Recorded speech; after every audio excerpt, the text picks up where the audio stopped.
The headline that I'm showing y'all right now is, as you can see, from August of 2024. It reads, the U.S. will very likely fight a three-front war against Russia, China, and Iran, Palantir's Alex Karp says. And there's the Karp man himself, looking very dubious in more ways than one. So I wanted to comment on this.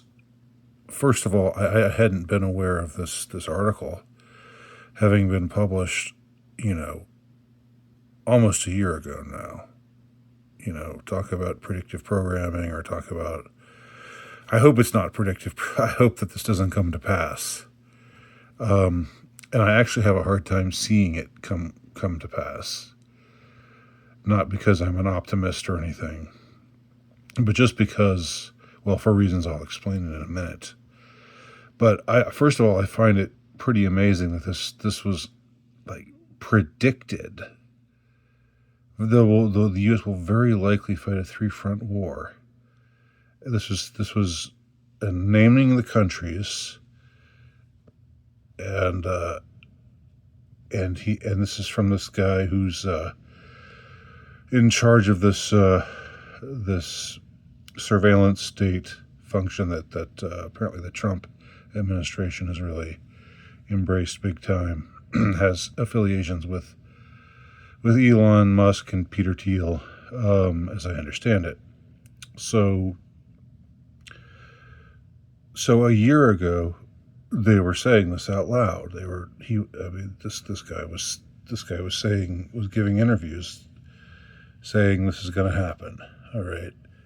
And then, of course, as you probably know, in the last couple of days, the hostilities have ramped up in the Middle East. I think it was 2 days ago, Israel struck at Iran's nuclear development plant. And today, Iran has been striking at Israel, although it's not clear how much damage has actually been done. From what I have heard, I haven't heard anything about actual civilian deaths or anything like that. But I have seen pictures of Israeli citizens in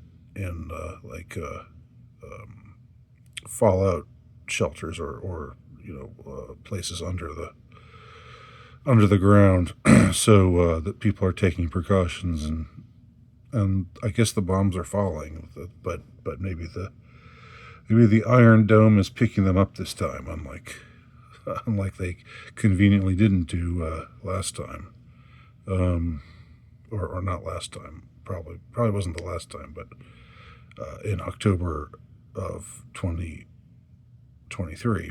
So anyway, the only thing that's going to make this happen is a convincing false flag. Because there's another angle to all of this. And again, yes, I'm talking foreign policy right now. I know that I'm not an expert or anything, but I do have common sense. And I can look at things that people say and say, just like anybody else can. And one of the things that came out recently is that after Israel struck at Iran, you had spokesmen for the United States saying that was Israel's doing. It was not our doing. We had nothing to do with it. So you should not target us or our military sites in the area. Why the U.S. has military sites in the Middle East, beats me. Well, I mean, I know the reasons, but I don't think that the United States should have sites there or anywhere else around the world, but they do. And anyway, so this message is put out, like, don't strike at us. We had nothing to do with this attack. You should be mad at Israel. Go, if you're going to take it out on somebody, take it out on Israel. Don't take it out on us. That was the message that was put forward. So now, and whether you believe that or not, whether you believe that there was no collusion whatsoever or not, that's what's being claimed. Now, what happens if Iran strikes at American military target in the area?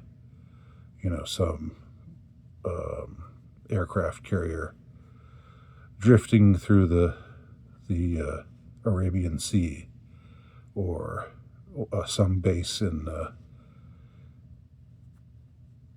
Abu Dhabi, or whatever.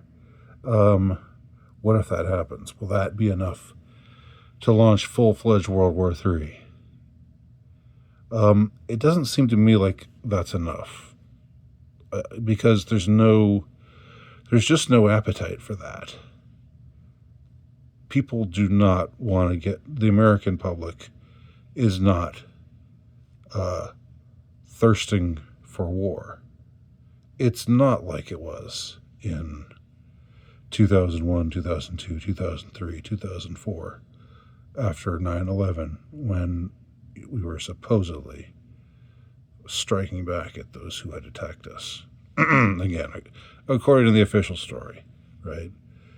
That was what people wanted at the time. It was what people wanted to see, and they were willing to give a lot of latitude to Washington. But that dried up in a few years. It dried up once it became clear that it was a quagmire, and that Iraq didn't have weapons of mass destruction, and that it was just it was basically a mistake to ever have gone after Iraq. And then in the early 2020s, Afghanistan also went back to the Taliban again. So what the hell was that all about? What was accomplished for that span of time? Anyway, so the only thing they can do, I don't think Iran attacking American military targets is going to be enough to drum up support for a war. I think it would have to be something more spectacular. It would have to be an attack on. It'd have to be something similar to 9/11. It would have to be another false flag, and I believe that there's if there's another false flag, if something happens to some high-profile target somewhere, somewhere in the United States, or otherwise some high-profile target that signals, where there's a high death count, or just a spectacular degree of amount of destruction, similar to 9/11. If something like that happened again, and our government said it was Iran that did it, it was Russia that did it, it was China that did it, I think some people would believe it, and I think a lot of people would not believe it. I think a significant number of people would not believe it. And that's why I am ultimately, even though I'm not an optimist, generally speaking, I am an optimist about this. I don't think there will be war. I don't think the United States is going to get dragged into a war, into a three-front war against Russia, China, and Iran. Because I just don't see, number one, if American military targets are attacked, that's not enough to justify joining in a war in people's minds. And if they do something like attack, if there's another false flag event on the same scale as 9/11, there's just so much accumulated cynicism that has just reached critical mass a quarter of a century later. After 9/11, people just are extremely doubtful about anything that they try to tell us. And I don't think that these countries would attack, America in that way, because they don't want to get America involved in a war. So it would be prudent for them to avoid attacking America. Which, come to think of it, it would have been prudent for Japan not to have attacked Pearl Harbor, wouldn't it? It's almost as if they were allowed to carry out that attack. Yes. So anyway, those are my thoughts on this subject. Let me know what you think below.